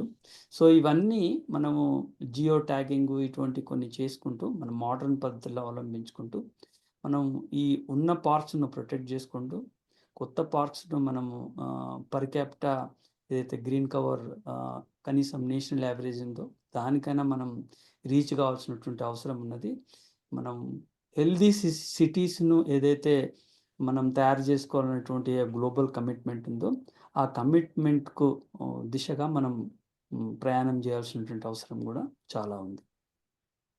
ఇప్పుడు మన బడ్జెట్ ఎంత ఉంది రమేష్ గారు దీనికి, పార్కులు దీని మెయింటెనెన్స్ కోసం? అంటే ఆ బడ్జెట్ ఎంత? అంటే ఈచ్ దానికి సెపరేట్ గా చెప్తున్నారు కదా, పార్కులు మెయింటైన్ చేయడానికి కూడా ఏమన్నా బడ్జెట్ ఉందా? ఇది బడ్జెట్ 375 crores పెట్టిండ్రు 2024-25 బడ్జెట్ లోపట. రెవెన్యూ బడ్జెట్ వచ్చి 90 కోట్లు, క్యాపిటల్ కింద క్యాపిటల్ ఎక్స్పెండిచర్ కింద వచ్చి 285 కోట్లు. మరి బడ్జెట్ అయితే పెట్టారు, మరి దేనికోసం వీళ్ళు ఖర్చు పెడుతున్నారు అనేది పూర్తిగా మనకు అందులో బడ్జెట్ రిపోర్ట్లో ఏం డీటెయిల్స్ ఇవ్వలేదు. కానీ but I feel that it's not a budget problem, it is the problem of some other things. The political will లేకపోవడం, ల్యాక్ ఆఫ్ కోఆర్డినేషన్ లేకపోవడం, అంటే అధికారుల లోపల ఇవి మనం చేయాలి, మంచిగా చేయాలి అనేటువంటి ఒక సంకల్పం లేకపోవడం అనేది మనకు కనబడుతుంది. ఇప్పుడు మనకు యావరేజ్ గా మీరు 700 పార్కులు ఉన్నాయని చెప్పిండ్రు. 700 పార్కులకు ఆల్మోస్ట్ ఇప్పుడు ఎంత 400 బడ్జెట్ చెప్పిండ్రు. అంటే ఎంత తక్కువ వేసుకున్నా యావరేజ్ గా ప్రతి పార్కు 50 లక్షలు వస్తున్నాయి. 50 లక్షలు is like big money, right? Yeah ఇప్పుడు something in a park for like I mean కొంత రిఫర్బిష్ చేయడానికి ఏమన్నా స్ట్రక్చర్స్ అట్లా ఇట్లా కూడా 50 లక్షలు అంటే నెలకు లెట్స్ సే ఒక 4-5 లక్షల రూపాయలు. నెలకు 4-5 లక్షలు is like a lot of money కదా Ramesh garu. So with that amount like can't you think like మనము దీన్ని మంచిగా చేయాలా? ఇంకా ఇంతకంటే మంచిగా చేయవచ్చేమో అనుకుంటున్నా. Is it really possible or not? Yeah exactly, you are absolutely correct. మనం అనుకున్నట్టుగా ఇది బడ్జెట్ ప్రాబ్లం కాదు. మనం చేయాలనేటువంటి సంకల్పం లేక, పొలిటికల్ విల్ లేక, coordination, cooperation among different units లేక ఇది ప్రాబ్లం జరుగుతుంది. సో వీటిని మనము ఇంప్లిమెంట్ చేయించుకోవాల్సినటువంటి బాధ్యత కూడా మన పౌరుల మీద ఉన్నది. So we will work on it. నాకు అదే అనిపిస్తుంది Ramesh garu. I mean citizens also should take some responsibility, right? It's not just like justice movement of India ఒకటే కాదు, లేకుంటే ఇట్లాంటి కొన్ని ఆర్గనైజేషన్స్ మీలాంటి కొన్ని ఉంటాయి కదా, హూ ఆర్ లైక్ ఫిలాంథ్రపీ పనులు చేసే వాళ్ళు ఉంటారు కదా. ఒక మీరే కాదు కదా, అందరి సిటిజన్స్ ది రెస్పాన్సిబిలిటీ. అది పార్క్ మంచి లేదంటే అరే భయ్ ఇది మంచి చేయాలి, ఇది మన అందరిది అనేది కొద్దిగా సమస్య బాధ్యత ఉండాలి కదా. సో ఐ థింక్ లైక్ దానికోసం మనం అందరం కలిపి ఏదో ఒకటి చేయాలేమో, పీపుల్ కి కొంత అవేర్నెస్ తీసుకురావడానికి ఇట్లాంటి ఏమైనా చేయాల్సిన అవసరం ఉందేమో అని అనిపిస్తా ఉంది Ramesh garu. I think something should be done in that preview, right? Yeah absolutely, మీరు చెప్పినటువంటి పాయింట్స్ చాలా very very valid and very important. వాటి మీద మనం ప్రజలు కూడా socially conscious persons, socially responsible persons, అధికార యంత్రాంగం కూడా అందరం కలిసి మనము మన సిటీస్ను మనం మంచిగా చేసుకోవాల్సినటువంటి అవసరం ఉన్నది. పార్క్స్ కూడా చాలా important, greenery is so important for a healthy society. ఇప్పుడు మనకు ఎంత పాల్యూషన్ పెరిగిపోతుంది. సో దానికి కాబట్టి ఇవి మెయింటైన్ చేయడం చాలా ఇంపార్టెంట్. ఈ గ్రీన్ కవర్ పెంచడం కూడా చాలా ఇంపార్టెంట్. మనకి బడ్జెట్ ఏమైనా తక్కువ ఉంటే కూడా మనం దాన్ని అడ్జస్ట్ చేసుకొని గ్రాంట్స్ రూపంలో, ఇంకో రూపంలో మనము బడ్జెట్ను సమకూర్చుకొని ఈ పార్క్స్ను, ఈ గ్రీన్ కవర్ను కూడా పెంచుకోవాల్సిన బాధ్యత మనందరి మీద ఉన్నది. అయితే ఇప్పుడు ఇంకొక క్వశ్చన్ రమేష్ గారు. ఇప్పుడు you all are seeing all these things are like for the maintenance, right? But is there any proper urban planning for Hyderabad? Because వర్షం వస్తే చాలు కొట్టుకుపోవడే అవుతున్నాయి, ఇల్లులు కొట్టుకుపోతున్నాయి, ఇంట్లో ఉన్న సామాన్లు కొట్టుకుపోతా ఉన్నాయి, కార్లు బైకులు కొట్టుకుపోతా ఉన్నాయి, ఎట్లా పడితే అటే అవుతుంది అది. So there is no concrete structure, concrete plan for a city. ఇప్పుడు మనకు హైటెక్ సిటీ డెవలప్ చేసిండ్రు, ఇప్పుడు కొంత అటు ఇంకా కొంచెం ముందుకు పోతా ఉంటే షేర్లింగపల్లి ఆ ఏరియాలు డెవలప్ చేసిండ్రు. కానీ కొన్ని ఏరియాస్లో ప్రాపర్ డ్రైన్స్ లేవు, సిటీ ఏమో డెవలప్ అవుతుంది. How does that work out Ramesh garu? Like what is the actually action plan for these things? Yeah మీరు డాక్టర్ గారు మీరు చెప్పినట్టుగా మనకు సరిగా ప్లానింగ్ లేదు అనేది మనకు కనబడుతుంది. Urban development and city planning of new areas, ఇది very critical function and responsibility of GHMC. CAG report 2018 ప్రకారము ఒక కంప్రహెన్సివ్ మాస్టర్ ప్లాన్ వీళ్ళు ఇంకా తయారు చేయలేదనేది ఆ రిపోర్ట్లో క్లియర్గా తేటతెల్లం చేసింది. ఎవరో చెప్పడం కాదు, క్యాగ్ రిపోర్ట్ ప్రకారమే వీళ్ళు ప్రాపర్గా మాస్టర్ ప్లాన్ లేదు. జిహెచ్ఎంసి ఒక స్టాట్యుటరీ బాడీ, మాస్టర్ ప్లాన్ కూడా ఒక స్టాట్యుటరీ డాక్యుమెంట్. అంటే ఒక స్టాట్యుటరీ డాక్యుమెంట్ లేకుండానే వీళ్ళు సిటీ డెవలప్ చేస్తున్నారు అనేది మనకు క్లియర్గా అర్థమవుతుంది. మనం చూసినట్లయితే అగ్రికల్చర్ ల్యాండ్, ఫారెస్ట్ ల్యాండ్ అంత కన్వర్షన్ చేసిండ్రు. అగ్రికల్చర్ అండ్ ఫారెస్ట్ ల్యాండ్ ఒకసారి కన్వర్ట్ అయితే అది ఇర్రివర్సబుల్. అంటే ఎంత డ్యామేజ్ జరుగుతుంది సమాజానికి మనం అందరం గమనించవచ్చు. ఇంకోటి కాంక్రిటేషన్ కవరు ఎన్నో రెట్లు పెరిగిపోయింది మనం చూసినట్లయితే. ఇంకొకటి ఎన్క్రోచ్మెంట్స్ వాటర్ బాడీస్ మీద, నాలాస్ మీద, రివర్స్ మీద, ఇట్లా ఎన్నో ఈ ఎంక్రోచ్మెంట్స్ పడిపోయినాయి ఈ పార్క్స్లో లోపల. అంటే అంత కాంక్రిటేషన్ చేసేసారు. అంటే there is no proper planning, there is no proper coordination. మనం గ్లోబల్ సిటీ అని చెప్పుకుంటున్నాం కానీ అస్తవ్యస్తమైనటువంటి ప్లానింగ్ మనకు కనబడుతుంది. ఇంకొకటి ఏంటంటే బాగా స్ట్రైకింగ్గా మనకు కనబడేది ఏంటంటే ఈ Hyderabad city infrastructure led urban development strategy వీళ్ళు అడాప్ట్ చేస్తున్నారు. ఒక విధమైనటువంటి ఎన్క్లేవ్ ఎకానమీ. అంటే ఇప్పుడు సైబరాబాద్ ఉంది, అది ఒక రకంగా డెవలప్ అవుతుంది. దాని పక్కకే మాదాపూర్ ఉంటుంది, అదొక స్లమ్గా డెవలప్ అవుతుంది. అంటే there is lot of differentiation regional. ఒక ఏరియాకు డెవలప్మెంట్లో బేసిక్ ఇన్ఫ్రాస్ట్రక్చర్ ఫెసిలిటీస్ ప్రొవైడ్ చేయడంలో చాలా తారతమ్యాలు కనపడుతుంది. అంటే ఒక లాట్ ఆఫ్ డిస్క్రిమినేషన్. వాటర్ని ఇవ్వడంలో కూడా ఈక్వాలిటీ లేదు. సైబరాబాద్లో ఉన్న వాళ్ళకేమో 24 hours వాటర్ ఉంటుంది. వేరే కొన్ని areas like Madhapur and Kondapur ఇటువంటి ఏరియాస్లేమో వాళ్ళు ట్యాంకర్స్తో కొనుక్కోవాల్సి వస్తుంది, ట్యాంకర్స్ తెప్పించుకోవాల్సి వస్తుంది. వాళ్ళకు సరైనటువంటి వాటర్ ఉండదు. అది 24, వాళ్ళకేమో 24/7 ఉంటుంది. వీళ్ళకు 2 రోజులకు 3 రోజులకు ఒకసారి వంతుల ప్రకారం వాటర్ ఇస్తారు. You see what kind of equality it is, right? Basic water facilities కూడా ఇంత అధ్వానమైనటువంటి పరిస్థితిలో మన హైదరాబాద్ నగరాన్ని డెవలప్ చేసింది. ఇంకొకటి ఇప్పుడు అట్లాంటప్పుడు నాకు ఒక క్వశ్చన్ రమేష్ గారు, ఇప్పుడు మనకు మీరు చెప్పింది Cyberabad, it's very well established గా ఉంటుంది. మనం హైదరాబాద్ లో, సికింద్రాబాద్ లో మనం ఇట్లా చూసుకుంటే కొన్ని డెవలప్ ప్లేసెస్ కొన్ని ఉంటాయి కదా, మన అందరు జూబ్లీ హిల్స్, బంజారా హిల్స్ ఇవన్నీ ఉన్నాయి, కొత్త డెవలప్డ్ ప్లేస్ ఇవి. ఇక్కడికేమో వాటర్ వస్తున్నాయి, మరి ఇటు దిక్కేమో ఏం వస్తలేవు. ఈ కార్పొరేటర్లు ఏం పని చేస్తలేరా? అసలు వీళ్ళకు బాధ్యత లేదా? మరి వీళ్ళు ఏం చేస్తున్నట్టు? ఇప్పుడు వాళ్ళ కమ్యూనిటీలో వాటర్ వస్తలేదన్నప్పుడు వాళ్ళు ఏం చేస్తున్నట్టు? వాళ్ళను ప్రజలు ప్రశ్నిస్తలేరా? వాళ్ళ వాళ్ళ పరిస్థితి దీని మీద క్వశ్చన్లు దీనిపైన నాకు చాలా ఉన్నాయి రమేష్ గారు. మరి దీనికి ఏంటి ఆన్సర్? యాక్చువల్గా మనము ఈక్విటబుల్గా డెవలప్ చేయాల్సినటువంటి బాధ్యత జిహెచ్ఎంసి మీద ఉన్నది, రాష్ట్ర ప్రభుత్వం మీద కూడా ఉన్నది.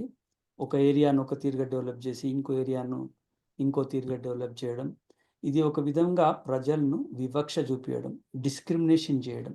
అంటే you see the basic water facility కూడా ఒక ఏరియాకు 24/7 వస్తుంది, ఒక ఏరియాకు 2-3 రోజులకు ఒకసారి వస్తుంది, అది కూడా ట్యాంకర్ల ద్వారా. This is very discrimination. ఇది ప్రజాస్వామ్య దేశంలో ఇది యాక్సెప్టబుల్ కాదు. కాబట్టి అన్ని ప్రదేశాలను, అన్ని ప్రాంతాలను, జిహెచ్ఎంసి పరిధిలో ఉన్నటువంటి అన్ని ప్రాంతాలను సమతుల్యంగా అభివృద్ధి చేయాల్సినటువంటి బాధ్యత జిహెచ్ఎంసి పైన ఉన్నది, రాష్ట్ర ప్రభుత్వం పైన కూడా ఉన్నది. ఓకే. అయితే ఇప్పుడు మనకు ఇంకా ఏమి ఇష్యూస్ ఫేస్ చేస్తూ ఉంటాం దీనిపైన? ఇప్పుడు అర్బన్ డెవలప్మెంట్ లో ఇంకేం ఇష్యూస్ ఫేస్ చేసుకోవచ్చు? నాకేమో ఇట్లా వాటర్ గార్బేజ్ అనేటి కొన్ని తెలుసు. ఇంకా ఏం ఇష్యూస్ మనం ఫేస్ చేయొచ్చు రమేష్ గారు? ఇప్పుడు అన్‌ప్లాన్డ్ డెవలప్‌మెంట్ అనేది మనకు అర్థమైతుంది. కదా! ఒక ఏరియాను ఒక తీరుగా, ఇంకో ఏరియాను ఒక తీరుగా, ఒక దగ్గర వాటర్ ఫెసిలిటీ సరిగ్గా లేక, ఇంకో దగ్గర ఫుల్‌గా వాటర్ ఫెసిలిటీ, ఒక దగ్గర మంచి రోడ్లుండి, ఇంకో దగ్గర రోడ్లు లేకపోవడం, ఒక దగ్గర మంచి డ్రైనేజ్ ఉండి, ఇంకో దగ్గర డ్రైనేజ్ అంటే ఇట్లా దీనివల్ల మనకేమర్థమైతుందంటే హైదరాబాద్ ఒక అన్‌ప్లాన్డ్ సిటీగా మనకు కనబడుతుంది. దీని మీద ఈ ఈ రకమైనటువంటి డెవలప్‌మెంట్ వల్ల మనకు చాలా రకమైనటువంటి ప్రాబ్లమ్స్ మనకు కనబడతాయి. ఇందులో ముఖ్యమైనయేందంటే rising levels of air, water and noise pollution, depleting of groundwater and contamination of water bodies and lakes, destruction of natural and man-made resources of cultural value, depletion of green cover, ఇంకోటి growth of unsustainable economic activities. వీటన్నిటి వల్ల ఏమైతుందంటే inadequate provision of basic infrastructure, at least water supply, sewerage కూడా ఇటువంటి issues మనకు కనబడుతున్నాయి. ఇంకొకటేందంటే 2016 vulnerability assessment report ప్రకారము 51% of the city is vulnerable to floods. 80% of the area is impervious by 2030. అంటే మీరు చూడండి, 80% of the area is going to be impervious by 2030. అంటే ఇది ఎంత ప్రమాదకరమైనటువంటి గణాంకాలు మనం కనబడుతుంది. ఇంకొకటి, మన ఇట్లా అన్‌ప్లాన్డ్ డెవలప్‌మెంట్ వల్ల మన హైదరాబాద్ సిటీలో అర్బన్ ఫ్లడింగ్ కూడా చాలా సీరియస్ ఒక తారస్థాయికి వెళ్ళిపోయింది. 2000లో 2020లో మనం ఎన్నో రకాలైనటువంటి విపత్తులు మనం చూసాము. ఎంతో ప్రాణ నష్టం, ఆస్తి నష్టం చాలా జరిగింది. ఇప్పటికి కూడా మనము చిన్న వర్షం పడితే కూడా ఎక్కడికక్కడ నీళ్లు నిలిచిపోవడం, ట్రాఫిక్ అంతరాయం కలగడం, ప్రజాజీవనం స్తంభించిపోవడం ఇటువంటివి జరుగుతున్నాయి. వీటన్నిటికి పరిణామాలు ఏంది? Unplanned development. ఒక సిస్టమేటిక్ ప్లాన్ లేక ఇటువంటి పరిణామాలు మనకు కనబడుతున్నాయి. ఇంకా మనం చెప్పుకోవాల్సినవి ఏంటంటే, ఇలా ఇప్పుడు అన్‌ప్లాన్డ్ డెవలప్‌మెంట్ వల్ల ఇన్ని రకాలైనటువంటి అనర్థాలు మనకు పొల్యూషనే కాదు, వాటర్ డిప్లీషనే కాదు, వాటర్ టేబుల్ తగ్గడమే కాదు, ఫ్లడ్ ఎఫెక్ట్సే కాదు, హీట్ ఐలాండ్స్ కూడా ఏర్పడతాయి. అంటే ఇట్లా కాంక్రిటైజేషన్ వల్ల ఎక్కువ హీట్ జనరేట్ అయిపోయి దాంతోని కూడా ప్రజలు వ్యాధిన పడుతున్నారు. దీని మీద కూడా చాలా రీసెర్చ్ రిపోర్ట్స్ వచ్చినాయి మనకు. ఇది కూడా మనం ఆందోళనకర విషయమే. కాబట్టి ఇప్పటికైనా మనము ఒక proper statutory master plan create చేసుకొని ఒక క్రమబద్ధంగా మనము సిటీని డెవలప్ చేయాల్సినటువంటి అవసరం ఉందని అభిప్రాయపడుతున్నాం. దీంట్లో నాకు ఒక క్వశ్చన్ ఉంది రమేష్ గారు. ఇట్స్ అర్బన్ ఫ్లడింగ్ గురించి గనుక చూస్తే there are lots of issues with this urban flooding. Every year ఎంతో ఆస్తి నష్టం జరుగుతోంది, ప్రాణ నష్టం కూడా జరుగుతోంది, చాలా జరుగుతోంది. ఇప్పుడు రెయిన్ వాటర్ హార్వెస్ట్ చేయడానికి ఎవరైనా ఇల్లు కట్టుకున్నారు అనుకుందాం, ఒక అపార్ట్మెంటే ఉందనుకోండి, లేకుంటే ఇల్లే అనుకుందాం మనం. అక్కడ certain amount of square area, ఇప్పుడు లెట్స్ సే ఒక 1000 స్క్వేర్ ఫుట్ వాళ్ళు ఇల్లు కట్టుకున్నారు అనుకుందాం. వాళ్ళకు ఒక లెవెల్ ఆఫ్ వాటర్ హార్వెస్టింగ్ కోసం భూమిలోకి ఒక బోర్‌వెల్ లాగా తవ్వి ఈ రెయిన్ వాటర్ అనేది పంపేయడం అట్లాంటివి చేసుకోవచ్చు కదా! అట్లనే ఇంకా కొంచెం పెద్ద స్ట్రక్చర్ అయితే ఆ level whatever the metric cities like వాళ్ళు ఏమనుకుంటే ఆ సైజ్ ప్రకారము అట్లా తవ్వుకొని పెట్టుకోవచ్చు కదా ప్రభుత్వం. ఇవి చేస్తే మనకు చాలా మటుకు వాటర్ అక్కడికక్కడికి కంటైన్ చేసినట్టయితది కదా మనము. Instead of like going for big things ఇవి చేసుకుంటే ఇండివిడ్యువల్‌గా ఎవరి బాధ్యత వాళ్ళకుంటది. కొత్తగా మనం స్ట్రీట్‌ల మీద ఏం చేయాల్సిన అవసరం లేదు కదా! మరి ఇది వర్కౌట్ అయితదా ఇట్లా? డెఫినెట్‌గా ఇది చాలా మంచి అంశాన్ని మీరు ముందు పెట్టారు డాక్టర్ మహేష్ బండా గారు. ఇది బిల్డింగ్ రూల్స్, బిల్డింగ్ కన్‌స్ట్రక్షన్ నిబంధనలో ఆల్రెడీ ఉన్నది. ఇది కొత్తేం కాదు. నేషనల్ బిల్డింగ్ కమిషన్ వాళ్ళు కూడా ప్రతిపాదించింది. ఎన్నో రకాల ఇప్పుడు ఈవెన్ జీహెచ్ఎంసీ యాక్ట్‌లో ప్రతి మున్సిపాలిటీలో ఈ అంశాన్ని పొందుపరిచింది. ఎవరు ఇల్లు కట్టుకున్నా ఇట్లా వాటర్ హార్వెస్టింగ్ చేయాలనేటువంటిది ఆ నిబంధన ఉన్నది. కాకపోతే ఏంటంటే ఇంప్లిమెంటేషన్ సరిగా లేక అధికారుల్లో కానీ, ఈ రాజకీయ నాయకుల్లో కానీ చిత్తశుద్ధి లేక అది సరిగా ఇంప్లిమెంట్ కావడం లేదు. పర్యవసానంగా మనము అనుభవిస్తున్నాం. సో, చిన్న వర్షం వచ్చినా గానీ ప్రజలు ఇళ్ళలోకి నీళ్ళొస్తున్నాయి. రోడ్ల మీదకి నీళ్ళొస్తున్నాయి. సిటీ అంతా జలమయమైపోతుంది. సో, ఇవి మనం సీరియస్‌గా దృష్టి పెట్టి ఇవి ప్రాపర్‌గా ఇంప్లిమెంట్ చేయవలసినటువంటి బాధ్యత మనందరి మీద ఉన్నది. ఓకే. ఇంగా కొన్ని కొత్త విషయాలు చెప్పారు. అసలు చాలా ఇల్లులో చూస్తా ఉన్నా నాకెక్కడ కూడా వాళ్ళు వాటర్ హార్వెస్ట్ కట్టినట్టు నాకేం అనిపియలేదు. So, it's a new point. Thank you very much for thought. అయితే ఇప్పుడు రమేష్ గారు మనకు ఎన్నో ఆర్గనైజేషన్‌లున్నాయి. జీహెచ్ఎంసీ అంటాం, ఇంకా హెచ్ఎండీ అంటాం, రకరకాల పేర్లు పెట్టి అంటున్నాం గదా! ఈ పారాస్టేటల్ బాడీస్ సంగతి ఏంది రమేష్ గారు? ఎట్లా ఓవర్‌లాప్ అయితుంది? వీటి కథ ఏంది అసలు? ఇది గూడా చాలా మంచి క్వెషన్ అండి మీరేసింది. మనం ఇంతకుముందే మనం అనుకున్నట్టుగా సిటీ అన్‌ప్లాన్డ్‌గా ఎళ్ళిపోతుంది.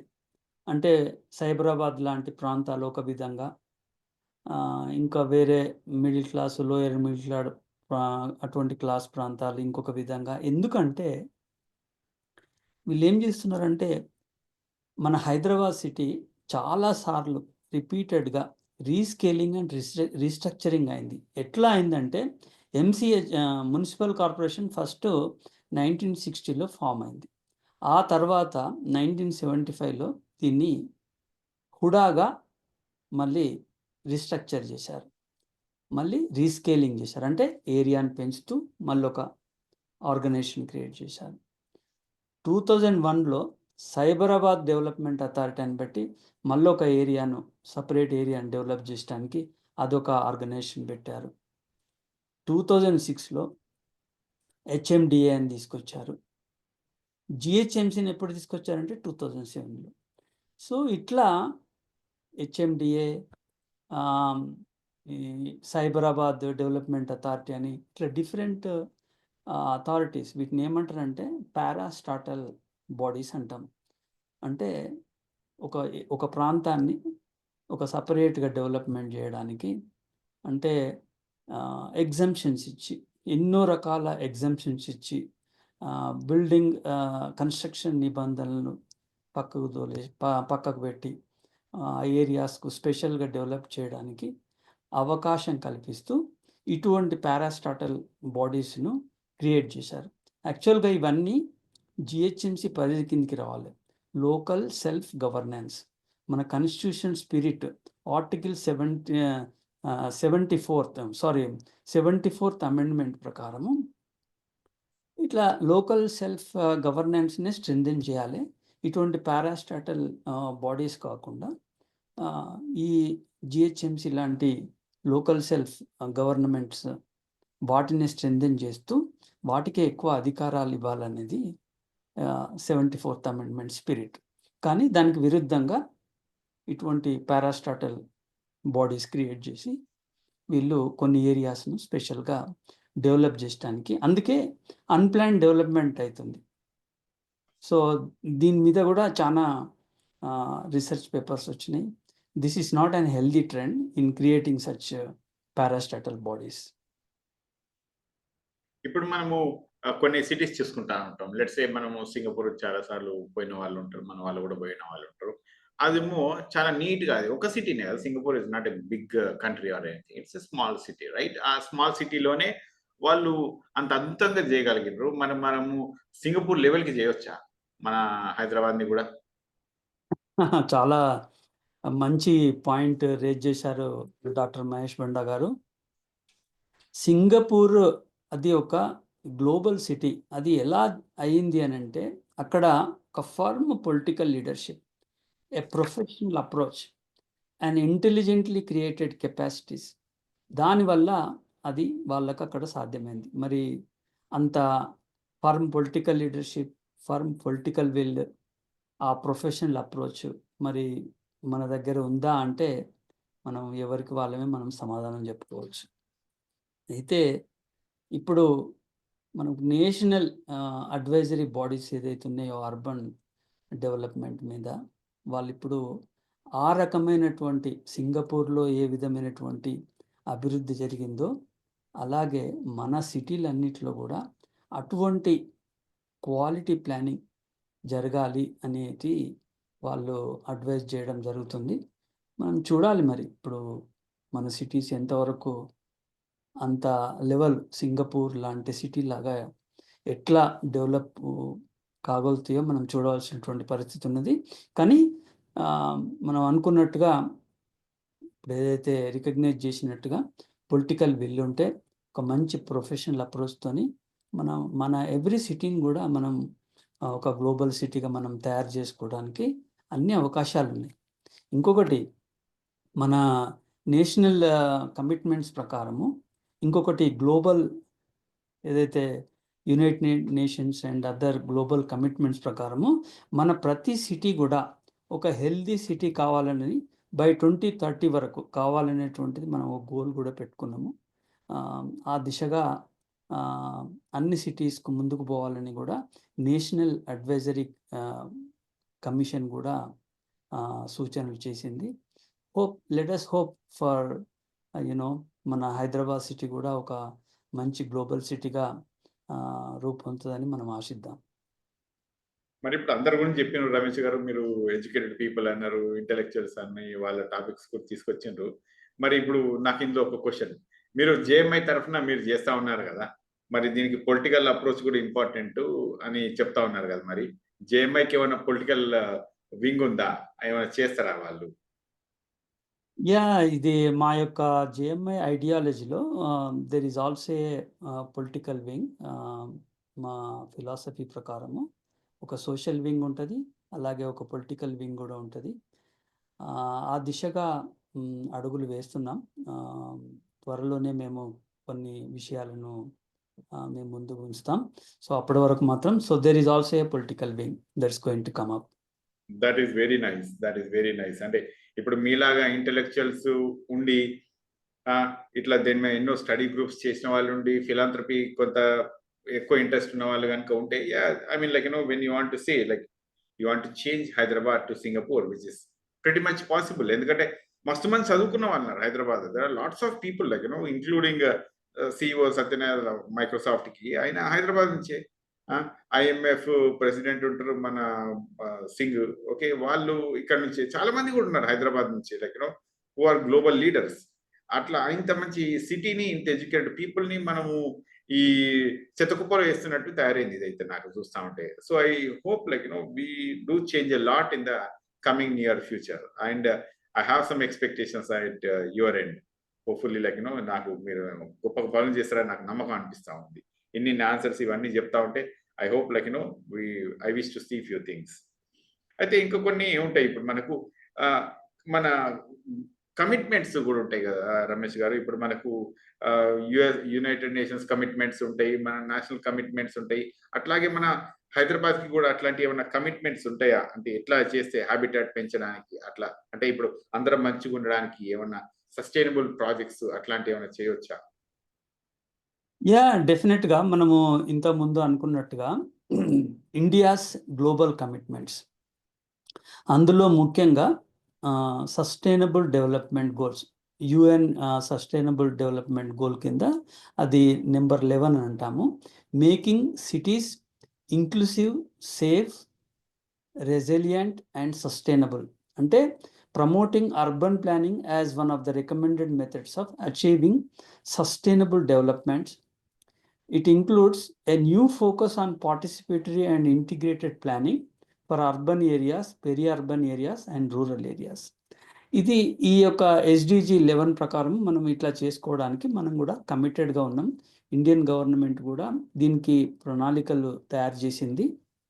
మనం దాంతో కూడా మనం మన సిటీని డెవలప్ చేసుకోవచ్చు. ఇంకొకటి ఏంటంటే UN హ్యాబిటాట్ 2020 అది ఎంఫసైజెస్ స్పాషియల్ సస్టైనబిలిటీ. స్పాషియల్ సస్టైనబిలిటీ అంటే ఒక సిటీని ఒక కంప్రహెన్సివ్ యూనిట్గా తీర్చిదిద్దాలని. అంటే అందులో యాక్సెస్ టు జాబ్స్ ఉండాలి, మంచి హౌసింగ్ ఫెసిలిటీస్ ఉండాలి, మంచి సోషల్ ఇంటరాక్షన్స్ ఉండాలి, ఒక ఎకనామిక్ మంచి యాక్టివిటీస్ ఉండాలి, ఇంకోటి sustainable relationship relationship to the ecosystems and natural habitats ఉండాలి. ఇప్పుడు మన హైదరాబాద్లో చూసినట్లయితే ఎన్నో చెరువులు కబ్జాకు గురి కాబడ్డాయి. వాటర్ బాడీస్ను చాలా ఎంక్రోచ్మెంట్స్ జరిగినాయి. సో ఈ ఈ ఈ యుఎన్ హ్యాబిటాట్ 2020 ప్రకారము మనం వాటన్నిటిని కూడా మనం కాపాడుకుంటూ, ల్యాండ్ను కాపాడుకుంటూ, వాటర్ను కాపాడుకుంటూ, ఒక మంచి అర్బన్ ప్లానింగ్ చేసుకుంటూ సిటీని మనము డెవలప్ చేయాల్సినటువంటి అవసరం ఉంది. ఈ కమిట్మెంట్స్ దిశగా మనము చేయవలసినటువంటి అవసరం ఉంది. ఇంకొక మన అగ్రిమెంట్ ప్రకారం ఏంటంటే, ప్యారిస్ అగ్రిమెంట్ ప్రకారం ఆ కమిట్మెంట్ ఏంటంటే, reducing the emission intensity of the country's GDP by 33 to 35% by 2030. అంటే ఇప్పుడు urban areas hold the key in such massive emission reduction. మనందరికీ తెలిసిన విషయమే, హైదరాబాద్ లాంటి ముఖ్య నగరాలలో ఎంత పాల్యూషన్ జనరేట్ అవుతుంది. ఎయిర్ పాల్యూషనే కావచ్చు, వాటర్ పొల్యూషనే కావచ్చు, ఇట్లా ఎన్నో రకాలైనటువంటి పాల్యూషన్స్ జనరేట్ అవుతుంది. అందులో ముఖ్యంగా ఎయిర్ పొల్యూషన్. సో అది మనం తగ్గించుకోవాలంటే ఈ ప్యారిస్ అగ్రిమెంట్ కమిట్మెంట్కు మనము దానికి ఒక రూపాన్ని కల్పించాలంటే మనము వీటన్నిటిని ఒక ప్రణాళికాబద్ధంగా మన సిటీస్ను మనం డెవలప్ చేసుకోవచ్చు. ముఖ్యంగా మన జిహెచ్ఎంసి పరిధిలో మన హైదరాబాద్ సిటీని పకడ్బందీగా చేసుకోవడానికి జస్టిస్ మూమెంట్ ఆఫ్ ఇండియా తరపున మంచి ప్రణాళికలు చేస్తున్నాం. మేము కూడా వీటన్నిటి మీద స్టడీ చేస్తున్నాం. అందులో భాగంగానే రీసెంట్గా హైదరాబాద్ ఫ్లడ్ ఫ్రీ హైదరాబాద్ అనేటువంటి ఒక రీసెర్చ్ రిపోర్ట్ కూడా మేము తయారు చేయడం జరిగింది. ఇప్పుడు రానున్న జిహెచ్ఎంసి ఎలక్షన్స్లో కూడా ఈ మంచి ఇన్ఫర్మేషన్ అంతా ప్రజల ముందు పెట్టి, ప్రజలని అవేర్నెస్ పెంచి, ఒక మంచి కార్పొరేటర్స్ని ఎన్నుకొని మనం ఒక మంచి గ్లోబల్ సిటీగా హైదరాబాద్ను తీర్చిదిద్దాలి. ఈ రానున్న నెక్స్ట్ 5 yearsలో ఒక మంచి సిటీగా మనం దీన్ని డెవలప్ చేయాలి అనే ఆకాంక్షతో మా టీం చాలా సీరియస్గా పనిచేస్తుంది అని చెప్పడానికి నేను చాలా సంతోషిస్తున్నానండి. That's so nice of you Ramesh garu. So I have one more question. ఇప్పుడు మీరు అంటే ఇప్పుడు మిమ్మల్ని చూస్తా ఉంటే మీరు ఎలక్షన్లలో కంటెస్ట్ చేద్దాం అన్న టైప్లోనే కనిపిస్తా ఉంది, which we welcome and people Telangana do welcome that, Hyderabad also do welcome that. అయితే నాకు ఇప్పుడు ఇది ఒక క్వశ్చన్. లాస్ట్ టైము మనకు మేనిఫెస్టోలు చూస్తే వింత మేనిఫెస్టోలు కనిపించినాయి నాకు హైదరాబాద్లో.